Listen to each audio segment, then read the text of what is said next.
and in terms of sexual experiences, that's a sliver of this whole pie that we could have, is erection, penetration, ejaculation, right? It's a very stock standard pornographic approach to sex, right? That's what gets emphasized in porn. And so it's oftentimes why we repeat it, is because that's what we've been shown, and what we think sex should look like. So we get attached to that. And if we don't show up that way, if we don't get it up, if we don't get it in, and if we don't get it off, then we often think something's wrong. Easy. Welcome back to Open Up with Lockie Samuel. It's episode 119 with Cam Fraser, sex coach, men's sex coach, or both? Predominantly men, yeah. I'm actually really, really intrigued. I've got goosebumps right now just as I said that, because I know this is such a deep topic for men. And especially men with the mask on, not wanting to look at their addiction to porn, look at the way they view sex, relationship, women, and themselves and their penises. So I'm pretty pumped because this is something I worked through at the end of last year. And just really intrigued, bro. But before we dive in, could you please describe the way that you view yourself as a man and or human? Yeah, man. So some question off the bat, man. All right. How do I view myself as a man / human? Well, something I often say is I try and be the man that I needed to hear from about 10 years ago.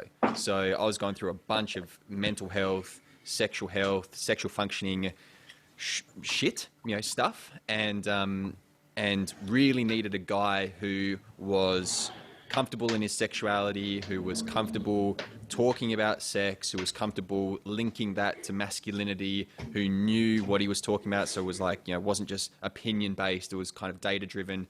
So someone who could speak into my experiences as a young man, as a teenager, and who didn't really have a lot to go on. So that's who I try and be today, as I try and be a guy who is upfront and open, communicative about his sexual health and his sexuality and his desires, and is passionate about it as well. I think it's really important to not just have a slideshow and just go through the points. I think it's important to embody it and live that passionately, and that's what I try and do. That's the type of man that I am, that I at least try and be anyway. Maybe we're all human, we're all fallible, so there's sometimes where I'm not that, so I just try and do my best to be upfront and open about sexuality and masculinity and the way those two things relate to me and my own personal experience. Because I can only speak from my own lived experience, man. I can't speak from anyone else's. Can only share from what I know, from what I've lived through and what I've learned. That's awesome, man. Have you had to explain that before? That was really good. I've been asked similar questions, but yeah, I appreciate you asking me on the spot. So the story we're going to talk about primarily is around those sexual issues or problems, which starts at about 16. But can you, I guess, give us a breakdown or a summary of your childhood and I guess everything up until about that 16-year mark? Yeah, man. As concise as possible. I went to a public primary school. So it was a place called Ellenbrook as well, up in the northern suburbs, the Brook, and then went to a private all boys high school. So I went to Guildford Grammar School, and the juxtaposition between those two things. I came over from England when I was really young, so I still consider kind of Perth and Australia my home. Was the framework for me growing up as a young boy. I was I suppose really into the skate park when I was young, and kind of had this I've got to be this tough little fucking boy, and I was really into machismo and that kind of led me into playing sports. I played soccer and rowing and tried to be really masculine through sport, but never really was. I was always kind of a little bit skinnier. I was a little bit lankier and a bit taller than other guys. I couldn't I didn't get into fights or anything that I thought, young men should be doing. I wasn't really physical like that. So I kind of tried my hardest to fit in, but didn't necessarily, fit in the whole way. It was always kind of felt like a little bit of the outsider. And so I ended up hanging out with the Like my best friend was he was gay, and then my other best friend ended up coming out as trans, years after. So I didn't really fit in with this kind of mainstream narrative of masculine expression, or what little boys were supposed to, or what teenagers were supposed to kind of show up as in terms of like that man box culture. So that didn't. Yeah, no one really told me how else to show up. No one really was guiding me in other alternative ways of masculinity. So that was pretty much like the whole of my childhood and the whole of my my early teenage years up until that point where I was about 16 and started becoming sexually active, was this whole story of masculinity which didn't feel right for me, which I didn't really fit into, but I was desperately trying to maintain. I was desperately trying to kind of achieve. Was there any external pressure from like parents, family, or friends at all to be that masculine person? Yeah, from my peers, big time, man. Like from my mates I was hanging out with, they were all skaters and skate park people, and they were like young, just kind of like, I don't want to say deros, but derelicts, like kind of hanging out on the streets, and so these are like the young boys that I wanted to be like, these guys that were kind of like a little bit rough around the edges, and I was like, oh, these are the cool dudes, right? These are the guys that I want to be like. And but then I was also going to, like, my mum and my dad were like super push me into like doing creative things, like going to drama, and then going to learning how to play piano and getting into music and kind of art things, and then I was like a little bit teased and bullied for that by these guys. So not only was I like seeking their validation and trying to fit in with them, I was also getting kind of teased and bullied by them because of like my parents trying to push me into this other direction. So it was just like this conflict, man. It was just conflict the whole time, like in terms of who I identified as, I suppose. Were your parents those sort of people? Were they the creative type? And was that why they were trying to push you in that direction? I think it was a bit like trying to live vicariously through their kids. Like my mum's a school teacher. My dad's worked in hospitality for 40 years. So they're very set in their ways, and were very adventurous and creative when they were young. And so I think that's what they wanted to foster in us, in myself and my brother. So, and then like as we got into our later teenage years, it was like, okay, that creative adventurous is gone. You need a stable job now, and you need to make money, and you need to do engineering, and you need to study your mathematics, and you need to get a job that you're going to be set up for the rest of your life. And so again, it felt like this. Okay, I've got to conform to getting an office job and being this guy who provides, and the money maker, the bread maker, whatever it is, which I didn't feel comfortable doing at all, and that's definitely not the direction that I wanted to head at all. Last question about that period. With your parents like trying to force you down that creative route, and then you having this external pressure from peers to be, I guess, quote unquote masculine, was there ever any like resentment for being pushed down that route by your parents?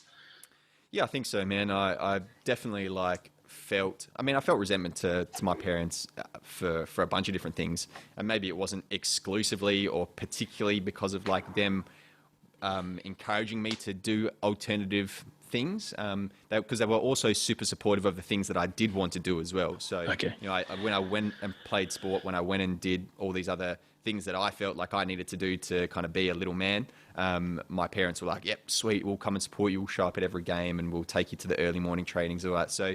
So it was like resentment mixed with like, and maybe this is me projecting back in hindsight of being like, okay, cool, they were still showing up and still doing these things for me. So, but I think like as every little son does, they resent their parents at one point. Yep. So yeah, definitely. Yep, they're the easiest to blame for everything, hey? Oh, totally, man. Yeah, that's where all my problems come from. I don't have any of my own shit. That's all them. Man, we might as well dive straight into like the sexual problems starting at, I think you said 16. Yeah. I think I lost my virginity at around 15. Yeah, it must have been 15 years old. And like pretty much straight away, man, I started having like sexual difficulties, just because I didn't know what I was doing. Like I read a whole bunch of stuff, and I was like the kid that you went to if you had like a question about sexuality, because I had like this little folder at school with like all these like printed out pages and stuff I'd written down from just shoddy internet websites, man. Like the most unreliable information you could probably ever think of. I had just like written down. And I was like, yeah, this is what I'm gonna do, and here's how I'm gonna go. Like, and it was just nonsense. Dude. What makes that? What makes you want to do that? I need to ask that because I've never heard of that before, and that is the best thing ever. I was just like a little young teenage boy that was just interested in sex, and I was like, I'm just gonna read up on sex and just get so fucking good at it without any practical knowledge or practical experience, and just try and be boss at it, man. Just try and be ace, and I fucking wasn't. You know, I just had all this like superfluous knowledge that didn't make any sense to me, and I was like, all right, and now I'm gonna be sexual, and man, I was just abusing alcohol. I was like, every time I was sexual, for a good 5 to 7 years, I couldn't remember a time. Well, I can't remember a time that I was sober and sexual. Like every time I was with another person and being sexually intimate with them, there was alcohol involved. So like that didn't start me off to a good, to a good beginning. And then I was so performative based as well. I was like, fuck, I need to get an erection. I need to penetrate. I need to ejaculate. Like I was like that, every hole's a goal type mentality. I was like, I just need to fucking, and then I need to be with as many women as possible. I had a pretty unhealthy relationship in high school, which fed into some of those bad ideologies, I suppose, about initiating sex and needing to be sexual all the time, and what sex should look like, and that if it wasn't if it wasn't intercourse, if it wasn't penetrative, like it didn't count. I think I remember my friends on more than one occasion being like, yeah, but did you fuck her? You know what I mean? Like if I was saying, yeah, we were intimate and we were sexual, they were like, well, that doesn't count unless you put your cock inside her, and it had this like, man, it was just so like goal oriented, the whole point of my sex life at that period of my life was just to like either have sex as much as possible and the goal being numbers, or in the sexual encounter itself to penetrate and to come, which oftentimes I couldn't even do because I was I was drinking so much booze I couldn't even get it up. And then the times where I was able to get it up, either because of the booze, I couldn't come, I couldn't ejaculate. And so that is a whole story in and of itself. When you take ejaculation off the table, what stories come up for people? Or I would be like, because I was and then I haven't even spoken about, I was watching a lot of porn as well, and I was like masturbating quite a lot, ejaculating all the time. So just training my body to come as quickly as possible to be kind of hyper aroused. And so if I did end up like being sexual with a person and not really having a lot of alcohol, so just being able to feel something, I would come super quickly because that's what I trained my body to do.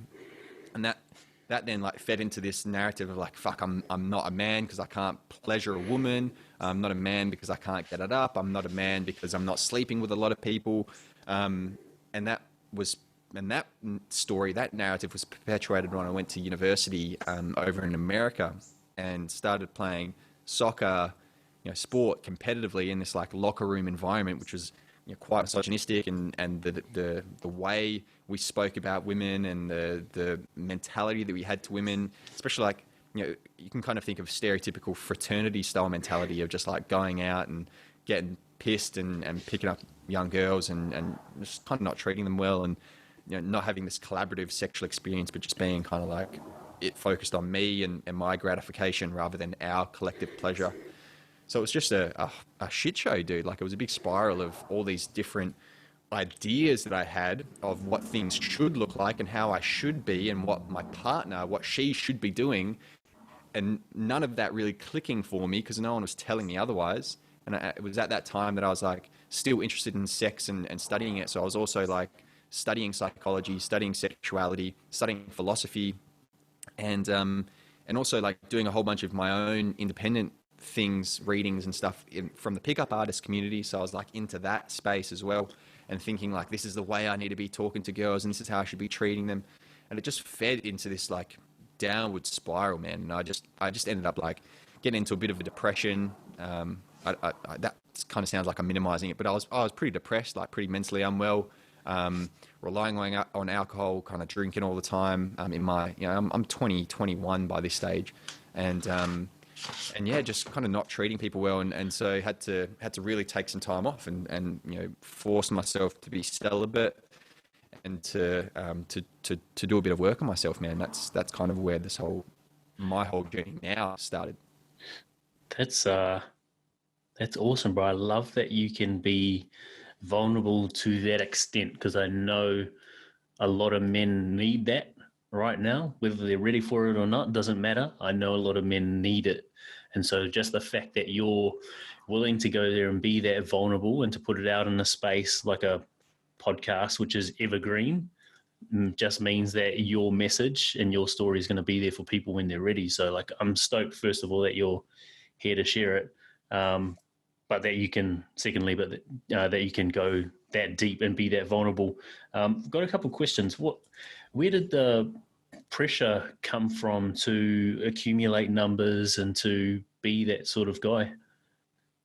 Oh, probably from like, I, I kind of share this now from like a teacher, educator perspective, but like when I was in it, I kind of feel like maybe it was my mates were perpetuating it, but it's like, but my mates, they're still getting that same narrative from somewhere else, right? We just kind of circulated amongst each other, but where did it come from them? And I feel like it was, people that were kind of older than us, so people that we looked up to, and that kind of older, maybe it was an older generation thing, or maybe it's just people that were a couple of years older than us, kind of perpetuating that narrative as well. But then I'm thinking like,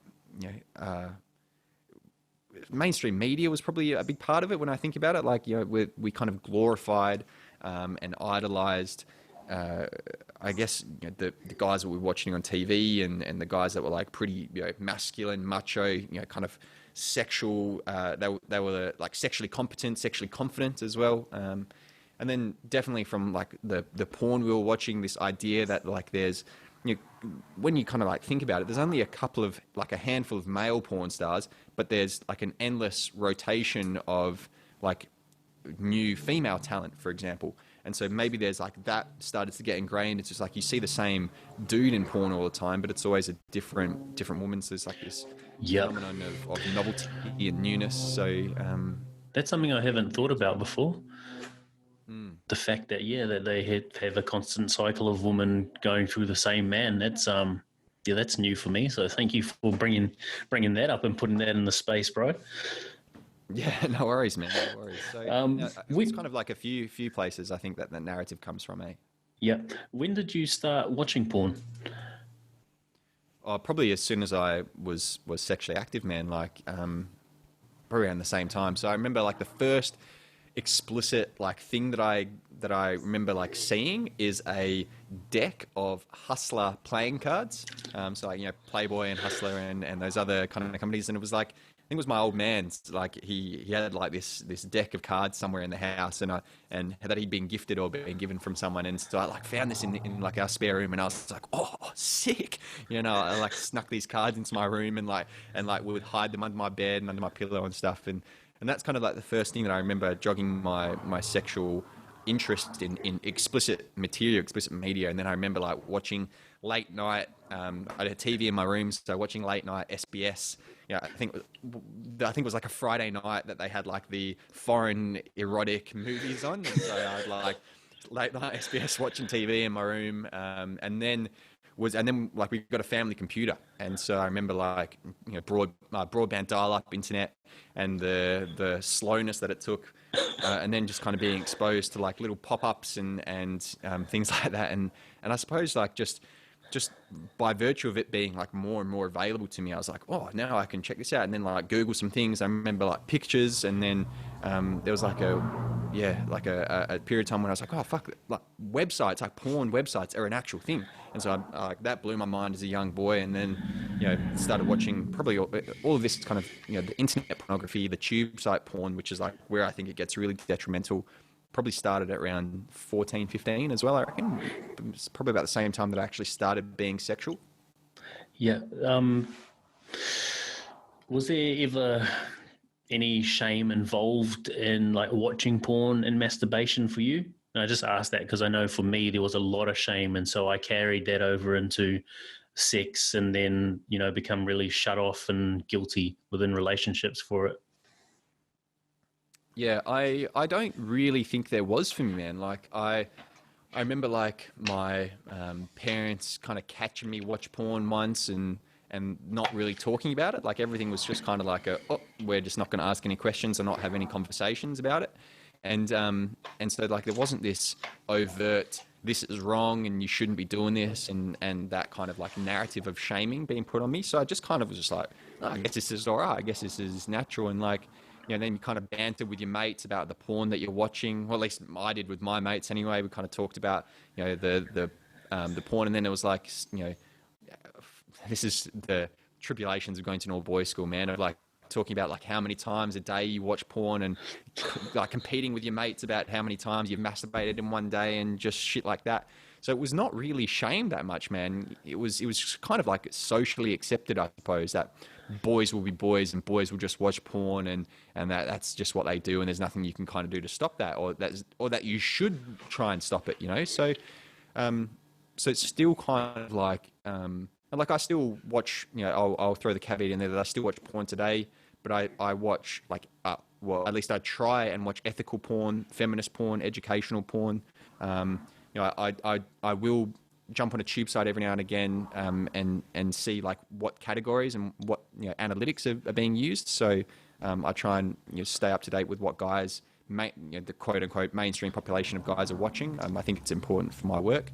But in terms of recreational use porn that I watch for my own pleasure, for my own enjoyment, stuff like Light Southern is a really good website for ethical Australian porn, for example. So it's like local producers and things like that. So stuff that is enjoyable for me to watch, but also I know was enjoyable for the people to make and that they're getting paid for it and that it's showing diverse bodies and people that aren't, these mainstream narrative versions of what sex should look like. So I guess that shame's never really gone away, man. You know what I mean? Like, well, it's never really there in the first place, and then it was never really there, and never really there to go. I suppose in my own experience. I think that breaks the mold of what a traditional sex coach is, with you being open to still consuming porn, because up until now I haven't met anyone who is, I guess, open to having that still remain a part of a lifestyle. Could you explain like the reasoning behind that? Because I find that interesting. Yeah, sure, man. Sure. So I kind of like frame porn as a whole.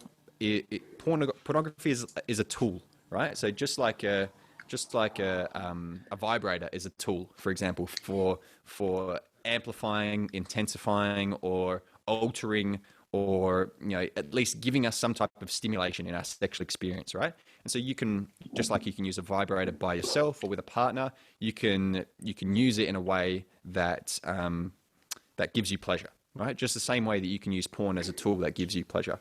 But very similar, just like a vibrator can maybe be overused to the point of temporary desensitization, which is something that has been empirically studied and also is very anecdotal for a lot of women.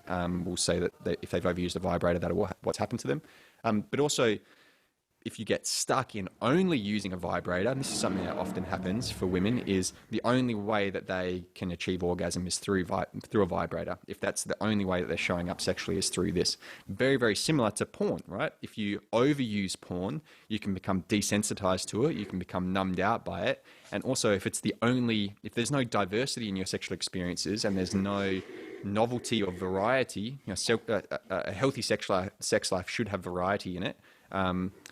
If that's the only way that you're showing up sexually, then it becomes problematic as well if you're relying on it. So just like, I guess the crux of that whole point is like, if you're relying on it for your sexual arousal, then it becomes problematic. But if you're able to incorporate it and integrate it healthily into your sex life, because we need variety and novelty and diversity in our sexual experiences, and you've got a handle on that, and you can be aware of where you're consuming your porn from. Same thing, we should be critical of all media we consume. If you're critical of like what you're consuming as well, if it's not just tube site, mainstream bullshit. Like if you're actually aware of the porn that you're putting into your body, being aware of the energetics of it as well, of what you're taking on, then it can be a really powerful tool for like exploring fetishes, exploring things that you don't have the capacity to do yourself. So things like, for example, multiple people, if that's something that you don't have the capacity to explore. So it's really good for also like building arousal as well. Like if some guys maybe need a little bit of help if they're on this journey to kind of build arousal. So a clean break from porn can oftentimes, if that's what they've been relying on, can be really difficult for them to build arousal when they're doing self-pleasuring and doing masturbation practices. So it can be useful as a tool to help build that arousal and spark that sexual arousal, and then they put the porn to one side. It can really, it can just be used as a tool, and that's the way I often try and frame it. So, and so that's the reason why I still incorporate it into my practice. Every now and again, I'd say, if I could quantify it, put a percentage on it, I'd probably say about 20% of the time I use porn to like as a part of my sexual experience, and that's like, and I would say erotica as well. Like rather than pornography, that word has a lot of baggage to it, a lot of connotation to it. So, yep. So people go like, oh, you're just on what is it, like PornTube or UGIS or whatever the fuck those websites are, as opposed to like tasteful, artistic, diverse, variable kind of pornography, erotic scenes, which is kind of what, and as my... So would you, by that, do you mean a bit more sensual? Yeah, totally. Rather than like hardcore? Yeah, 100%. Like as my sexual evolution has taken place and I've kind of become more aware of my fantasies and desires, I'm like, fuck, I don't want to see I don't want to see a dick pretty much just pounding a vagina for 45 minutes. It's pretty much what mainstream porn is. I want to, what turns me on is sensuality, is like the folds of skin, is like, people touching and caressing their bodies, because that's what turns me on. I love doing that to myself. I love doing that to my partner. I don't necessarily want to see just a fucking, poundathon for an hour. So it doesn't, as my kind of awareness around my sexuality has evolved, so too is like, I guess, what I've consumed and what I want to put into my field. Yep. Yeah, I can definitely understand why you still incorporate it now, because if it is that more sensual aspect, which does better reflect, I guess, what sex and that intimacy should be, and pulling away from, I guess, that hardcore style of porn where it's just fucking for the sake of orgasm, or for show, then I guess you do allow guys to tap into sensuality to mimic that and to have that, I guess, become the influence rather than the typical style of porn. Yeah, totally, dude. And that's kind of where I'll use like the term ethical porn or feminist porn or educational porn, where it's just you're making a distinction between that and mainstream tube site porn. I love that. So while you were watching porn, what was your expectation of a woman and I guess like a relationship with a woman? Well, I don't know how much of a relationship that I was getting advice from the porn I was watching, but definitely like what I thought, again, inverted commas, thought women should be like in the bedroom was like, very vocal was what I was expecting women to be, was to be quite submissive as well. That's kind of my thought process was like, maybe it wasn't even like I was anticipating or expecting her to be some way. I was definitely like putting pressure on myself to be a certain way. So I was like, I need to be the dominant one.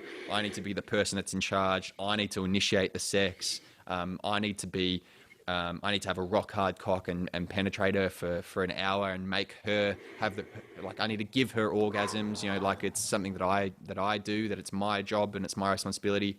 So I guess it wasn't like, when I think back to it, I wasn't necessarily thinking that my partner should be or do anything particular. It was like, I need to do something particular and specific. And if I don't do that, then something's wrong with me.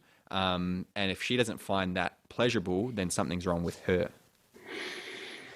Wow, that is a lot of pressure to put on yourself, especially when you're meeting new women.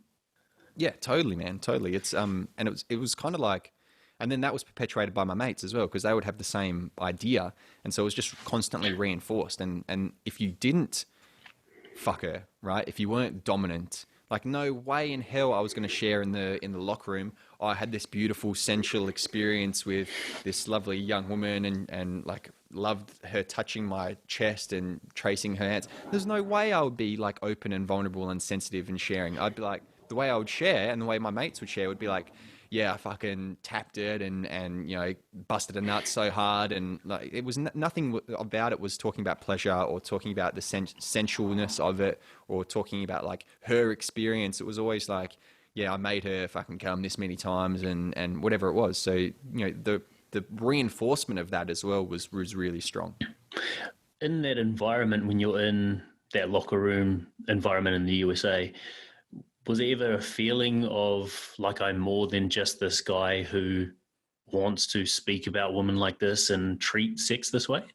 Yeah, totally, dude. Like, again, this conflict that I had of like desperately trying to fit in and be one of the lads versus like, oh, I just felt really gross doing it. And maybe if I'd had a bit more integrity or a bit more courage, I would have stood up earlier.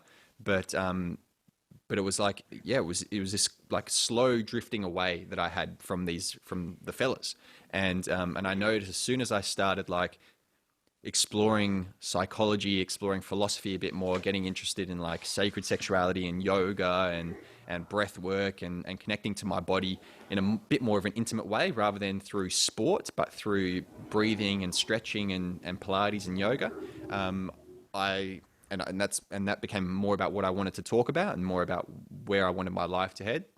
I saw this disconnection starting to happen between my group of friends or the guys that I would hang out with at that time and the people that I was starting to hang out with and the friends that I was starting to make. And so something that's really been quite interesting to me over the last 10 years as this has kind of all played out is all those guys that kind of fell away and stopped hanging out with me and ostracized me a little bit during that time have started to, every now and again, I get a message from one of those guys saying, hey man, just been following you on social media for this whole time. They've never liked a post of mine. They've never commented or never sent anything else, and they send me messages like, hey, I just listened to this podcast that you were on, or hey, I just saw this post and just wanted to let you know that, I thank you for doing what you're doing. Pretty much, I value what it is that you're doing, and it's so interesting that, like you kind of like you shared, man. Like when they're ready, they send a message. When they're ready, they step into it, and they acknowledge it, and they take on that part of themselves that has been swept under the rug for so long. Yeah, and I feel like you're in a space that is similar to what I'm doing with mental health, whereas you share content that's so raw and vulnerable, and I guess exposes a particular, for lack of a better word, flaw within someone. And I've found for a lot of guys to like my content means they're acknowledging that that's a flaw within them. And I guess by liking it, allowing other people to see that. So when I'm speaking to people and they're telling me, man, I really like all the stuff you're doing, like I've listened to all the podcasts, it's like, bro, I've never seen you comment or like anything, like what's going on. And they're like, oh, it's just because I don't want people to know that, that I've got that issue. So I feel like it's the same with you, probably on a deeper level though, because sex is going a whole lot deeper than the broad, I guess, topic of mental health. Yeah, man. Yeah, I 100% agree with you, dude. And something that is quite interesting, I see pop up on my social media feed because I post about male sexuality all the time. It's everything I do. I get a lot of like ads for, I don't know if you've maybe seen it on your Facebook feed, ads for Pilot, the men's like sexual health and stuff. But no, a lot of what they do is like online consulting for premature ejaculation and erectile dysfunction. So they've got these like sponsored ads. And this is not a plug for Pilot, by the way. Please don't.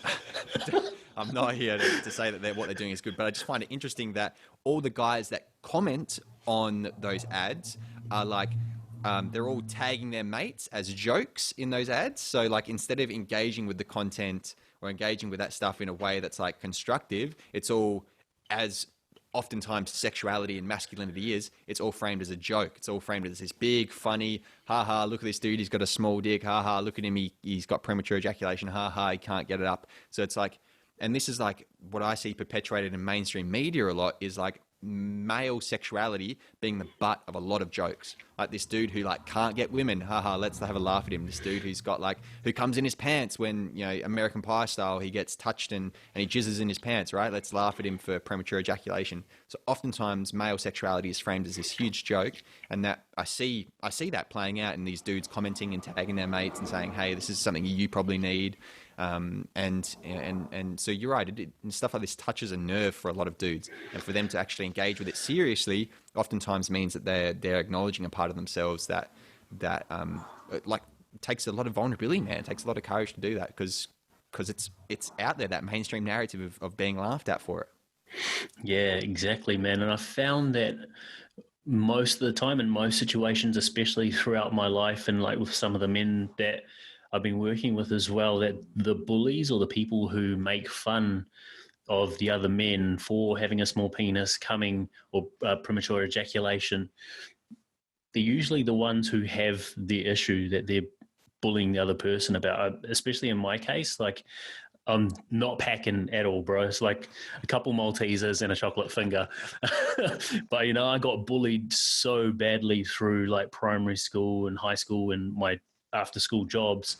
But the guys who were bullying me, when I finally come out at the end of last year and said, hey, like I just got up and got naked at this workshop and like I feel free, they messaged me and they're like, oh man, that's amazing. Me too. It's like, but you were the one that was you were the one who made my life hell and embedded this story within me. Like, how is that a thing? Yeah, man. Yeah.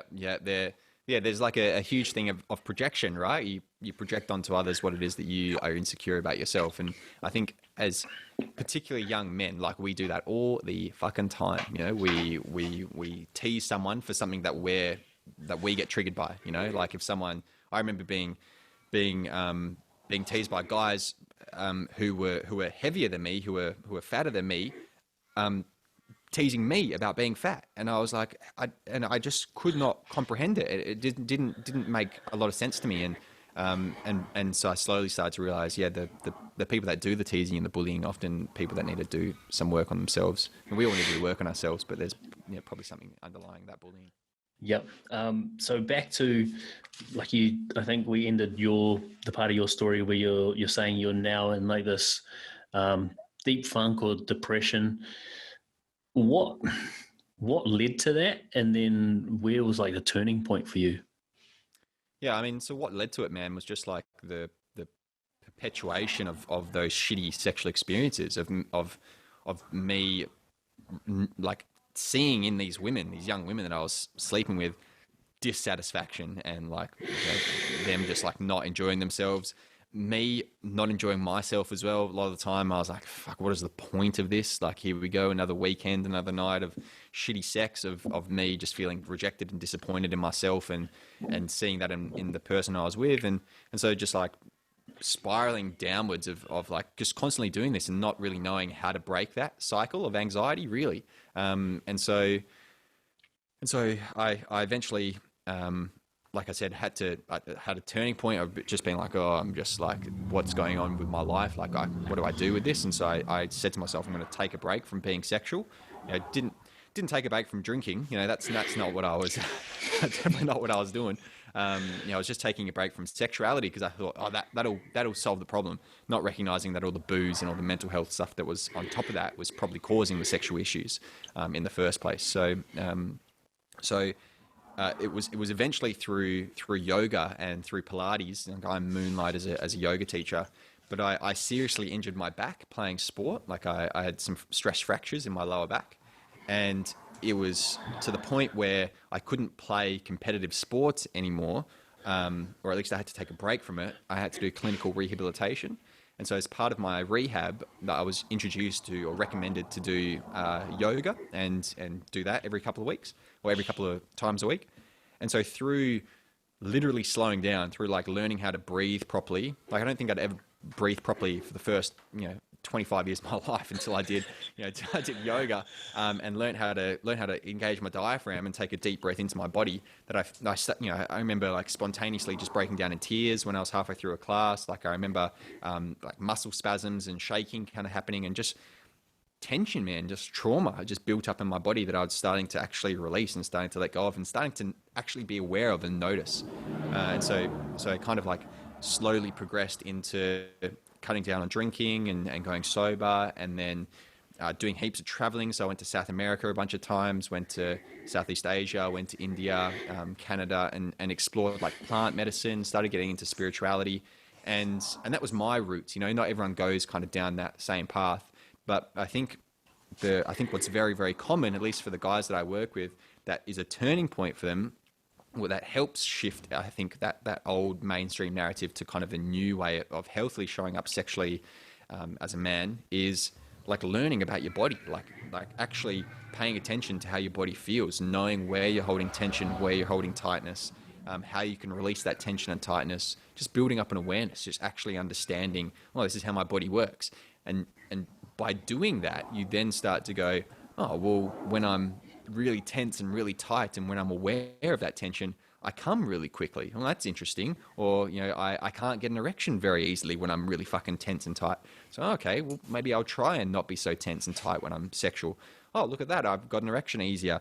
Oh, look at that, I didn't come so quickly. And it's like, oh, whoa, now I start to know that my body and how I feel in my body, how my body actually feels to me, directly correlates to my sexual experience. And that was like, that was my light bulb moment. I was like, holy shit, like there's something to this. And that just snowballed I've always been curious in sex, as I shared a bit earlier, you know. And so I started building up my new collection of of materials, which just look like books instead. So now I'm an avid collector of books on sexuality and masculinity and all this sort of stuff. So that's my new material, is like this big wall of books. That's amazing, man. How did you, as someone in that environment who was competing within sports and had that, I guess, that misogynistic view or environment, how did you give yourself permission to let go and, I guess, delve into yoga and fully experience that? Because I can assume I would assume for people who are in that environment, it'd very much be like walls up. No, I don't want to be that, because that's what my peer group says that I'm not supposed to be. Yeah, I don't want to give the impression that it was like something that I was able to do straight away. Like, it was definitely a long period of time. And I think if I remember back to it, like the first times that I started dabbling in learning about sex and exploring, you know, female orgasms and reading about it and going to yoga and stuff, I'm pretty sure I framed it as like, oh, well, look at all you guys, you know, hanging out as dudes. Like, I'm the one that's going to yoga classes with all these women. I'm the only guy in the class. So I still kind of framed it quite negatively. I still kind of framed it in that old way of looking at, you know, male-female interactions, being like, I'm the one that's hanging out with all the chicks, you know, and all the girls. And I actually remember, I suppose maybe this is coming back to me more than I realize, but when I was going out to the clubs and the bars and trying to pick up women as well, I would often talk about spirituality and sexuality quite candidly, because I knew that's what, you know, I started talking about astrology. I started talking about like palm reading and personality tests and stuff. And I knew that was what, you know, women enjoy. I know that's what they like kind of talking about, you know, again, stereotyping here and generalizing, but that's, you know, that was my in, and that's kind of what motivated me to I guess pursue this in the first place, or it's at least what maintained my interest in it, because I was like, oh, I can use this to kind of get women. I'm the guy that goes to yoga with them and all that sort of stuff. So it didn't start off very healthily. It still had that old mental health space that wasn't really beneficial for me. But then as I started to notice how it was affecting me and how it affected my relationships with other people, particularly women, I was like, whoa, there's actually something deeper happening here and something deeper going on. And that's when I started slowly seeing that distancing happening between that kind of group of men and where I was heading. That's cool. I like hearing that transition phase, because for a lot of people, it'd be either I am the person I am now, or I am the yoga guy. And so to know that you went through this, especially now as a sex coach, went through this transition phase where you're still presenting it in a negative light, essentially, and then slowly, you know, come to terms with it all. And obviously being in that environment, upgrading your environment, being connected to like higher frequency vibrational people, definitely aids in that transition. So it's cool to see. There were a couple things you mentioned that I want to touch on, which is non-attachment, practical advice, and I guess learning about women. Yeah, man. Yeah. How do you want me to touch on it? What do you want me talking to? Non-attachment. I think that's probably one of the bigger ones here, especially Cool. for men who aren't open to acknowledging it yet. Sure, man. Sure. Yeah. So very, very basically, I suppose, what non-attachment means to me in a sexual context is not being attached to what something should look like. So not being attached to the fantasy of something, not being attached to like the image that you have in your mind about what sex particularly should look like. So some very, very, and this kind of leads into practical advice as well. Maybe those two are joined up a little bit, but the like not being goal oriented with your sex. So not being attached to whether you have an erection or not being attached to whether you put your penis inside, your partner, not being attached to whether you ejaculate or not. Because once you start to, because that's quite linear and quite narrow, right? And in terms of sexual experiences, that's a sliver of this whole pie that we could have, is erection, penetration, ejaculation, right? It's a very stock standard pornographic approach to sex, right? That's what gets emphasized in porn. And so it's oftentimes why we repeat it, is because that's what we've been shown, and what we think sex should look like. So we get attached to that.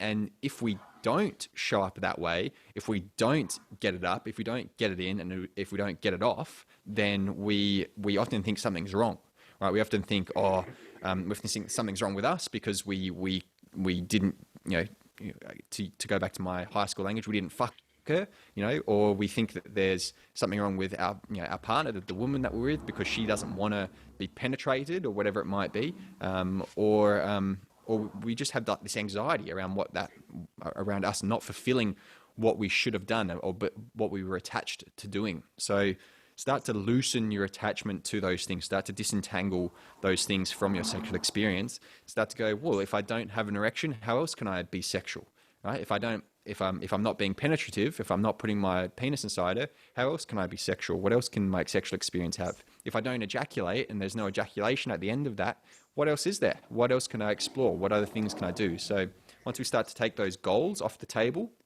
and we start to treat sex as like a jam, right? So this jam between two people of being like, cool, let's have a collaborative effort, this collaborative pleasure. Kind of like thinking of sex as like a pizza, just throwing these toppings on and make sure everyone's kind of like getting their favorite things. We start to see a whole new space open up sexually for us and for our partners. So that's kind of what I mean by non-attachment, is like just taking that goal out of sex, taking that goal orientation out of your experiences. That's awesome. And I found when I took ejaculation off the table, which took me a while to give myself permission to do, when I took that off the table, sex became so much more sensual and connected, because I wasn't within the process thinking, fuck, how do I get her to come, and then how do I come? So I've just found like it's just deepened the connection, and there's just so much more trust within that space for the both of us, without ejaculation having to be there. Yeah, and ejaculation as well is like we don't really acknowledge this, but there's a lot of significance around ejaculation, right? That goes kind of unspoken. So like if we kind of think of an example, this is from my own experience, my own life of not being able to come because you've had too much alcohol, because you've got whiskey dick or whatever it might be, brewer's droop, and and ejaculation is involuntarily taken off the table. It's just you can't ejaculate for whatever reason. Then some stories start to pop up for us, right? Like some stories around like, oh fuck, something's wrong with me. Like I can't come. Like what's wrong? Something's I'm broken. Like something's wrong with ourself. But our partner has a bunch of stories that go on for her as well, which is like, oh, he can't come. Is there something wrong with me? I'm not hot enough. I'm not doing the thing that he wants. I'm not giving him enough pleasure. Because we kind of don't acknowledge that ejaculation is often a signifier that the guy's had a good time, right? If he doesn't come, if he doesn't ejaculate, how do we know if he's enjoyed himself? How do we know if there's orgasm? Because, and again, gets into a conversation around ejaculation and orgasm being the same thing, right? Which they're not. And they're two separate physiological processes.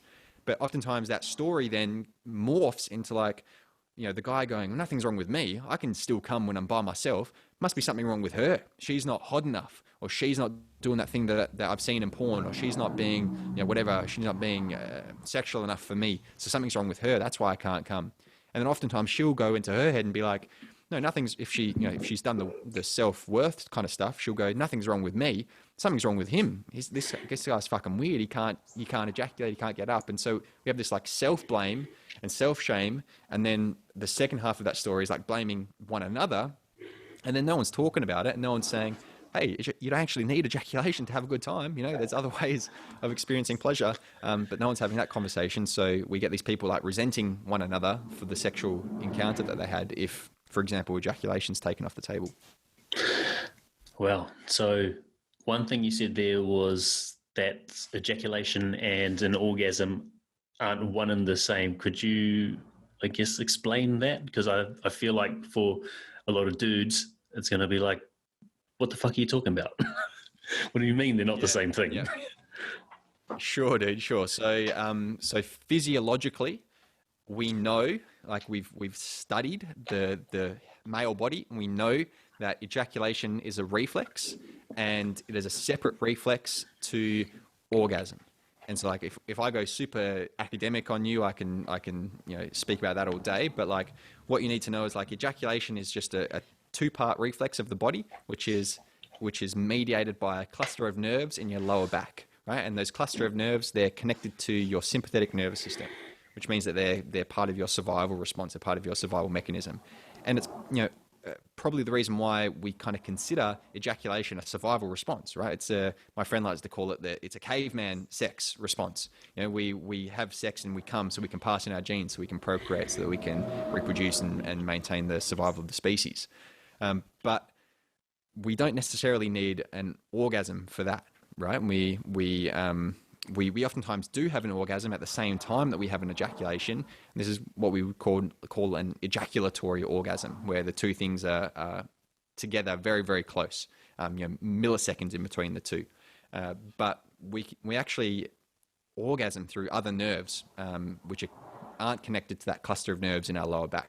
So we can orgasm through two other nerves. One's called the hypogastric nerve, one's called the pelvic nerve, which are completely bypass that little cluster of nerves in our lower back, which means that we can experience sensation and pleasure and orgasm, those beautiful peak states of pleasure, without the ejaculation reflex through that cluster of nerves being present.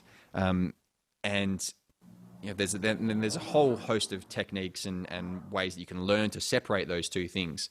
But we know, we've studied the human body, we've studied the male body, we can isolate those two experiences. And one of the ways that I often will share with guys to kind of like conceptualize this is like, if you've ever had a wet dream, right? Oftentimes a wet dream is an ejaculation without an orgasm, but we can also have the same thing. We can have orgasms without the ejaculation associated with it. So it's just learning to separate those two. Cool, man. I think that might be a good segue into what you offer. Is that part of, I guess, the course that you offer? Yeah, man. Yeah, that's like, in terms of practical advice, what we were talking about before, that's pretty much what my whole course is about. And pretty much what my whole work is about, to be honest with you, is like just trying to give some practical advice for men who maybe are ejaculating too quickly, or aren't able to maintain an erection, or aren't able to get an erection. Just giving like practical first-hand advice about their bodies, about what they can do, about how they can, if they are at the point where they want to separate ejaculation and orgasm, not just kind of like have better sex. If they want to expand that even more, then I've got programs and courses and just a whole wealth of information to give guys in their journey to like maximizing their sexuality and maximizing their pleasure, and doing it without any shame, or without any guilt, or without any fear or anxiety attached to it. That's awesome. What's it called, and where would they go to find that? Yeah, so the course, I've just finished the first iteration of it, and I'm about to launch it again. It's called Outperform a Porn Star.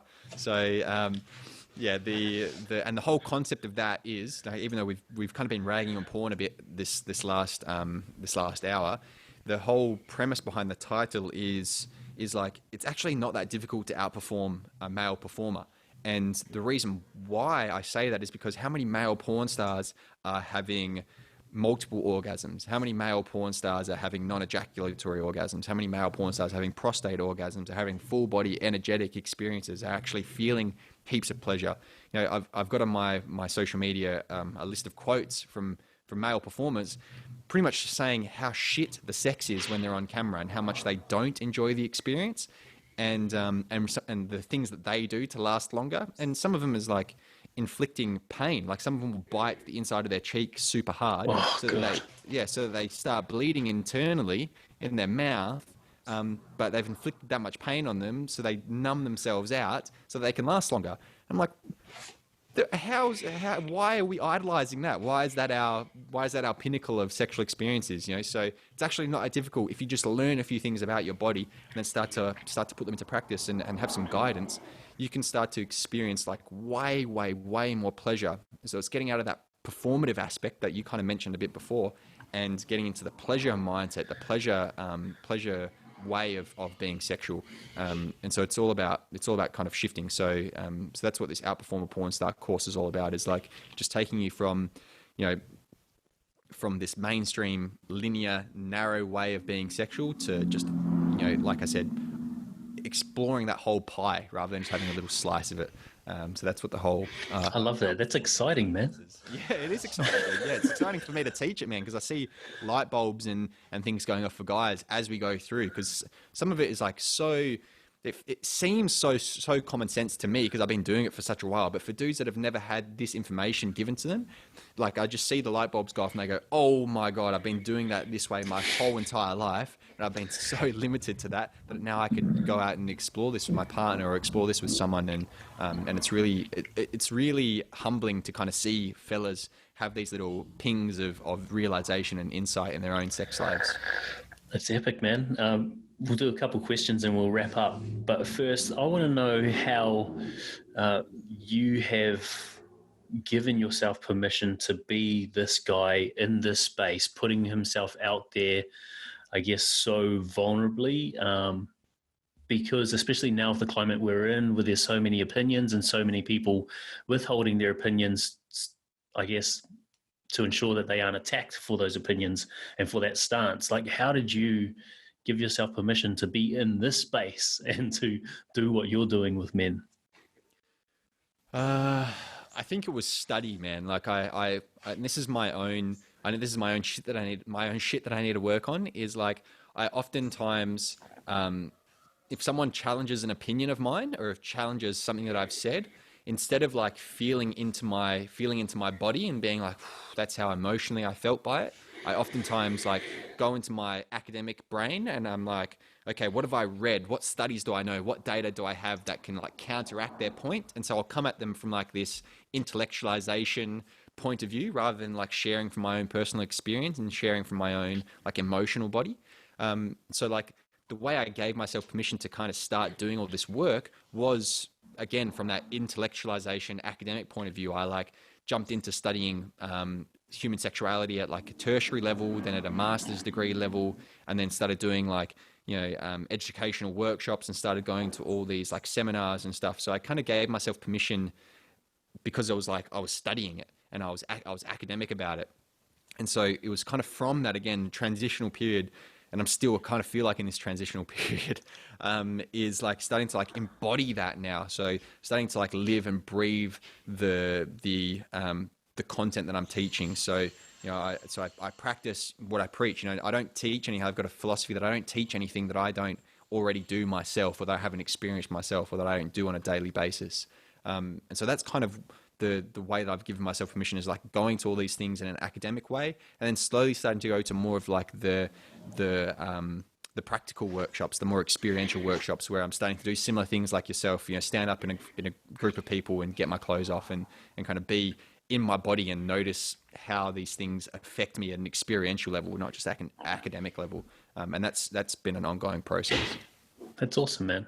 I'm grateful you're in the space you're in, and that you're, I guess, taking the stand or sharing the message that you're sharing, bro, and especially doing the work that you're doing. What are you most grateful for right now?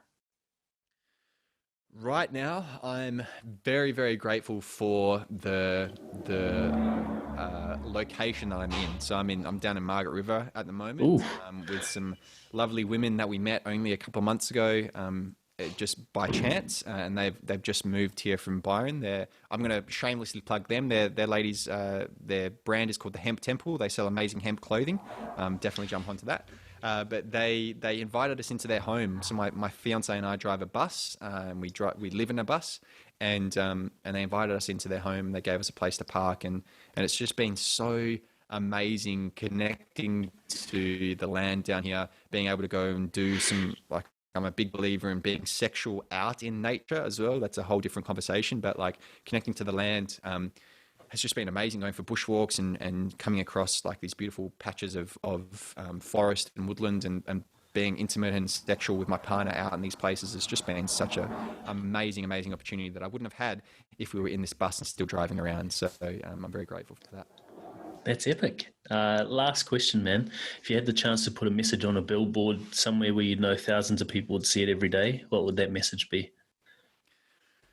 Oh man, what if dreams could come true? Hey, um, I would, I would, um,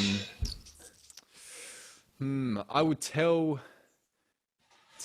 people to, tell people to ask each other what turns them on. So ask your partner what turns them on. Ask your partner what they desire. Ask your partner what they fantasize about. Just ask your partner what turns them on. Just honestly, that one thing will change your whole sex life. Like if you've never asked your partner what it is that they desire, what it is that arouses them, what it is that turns them on, and you're just assuming, you're just guessing, you're just playing the mind reader game, then you're probably not experiencing as much pleasure as you could be. So if I could just tell people just on an everyday basis, and they could see it driving down Kwinana Freeway, like ask their partner what gives them pleasure, then I think people's sex lives would change like dramatically. Cool. I'm going to go ask my partner straight after this. I think we missed out where people could find you and find your course, bro. So before we sign off, where do they find you? Yeah, so everything I post about and everything I share, including the course, can be found on my Instagram, which is at the Cam Fraser. And then if people don't have Instagram, my website is cam-fraser.com. Super easy. Nice. Well, to wrap this up, bro, I just want to acknowledge you first of all for being here, for being patient with me. I was 30 minutes late, so I just need to put that out in this space and be accountable for that. No excuse at all, man, just my lack of self and time management. So thank you for being patient with me for that. But most of all, for what you've been through, going through that all as a teenager and then studying, and then allowing yourself to get into the space to now embody and to now teach men what you're teaching. Like it's invaluable. It's very, very, very needed. And, I know a lot of men who could use the work you're doing. So I'm just really, really grateful you're doing what you are doing, bro. Thank you. Thank you, my brother. Yeah, I really appreciate you having a platform to have these conversations. So yeah, big ups to you as well, my brother. Thank you very much. Have a good day, eh? Yeah, thanks, man.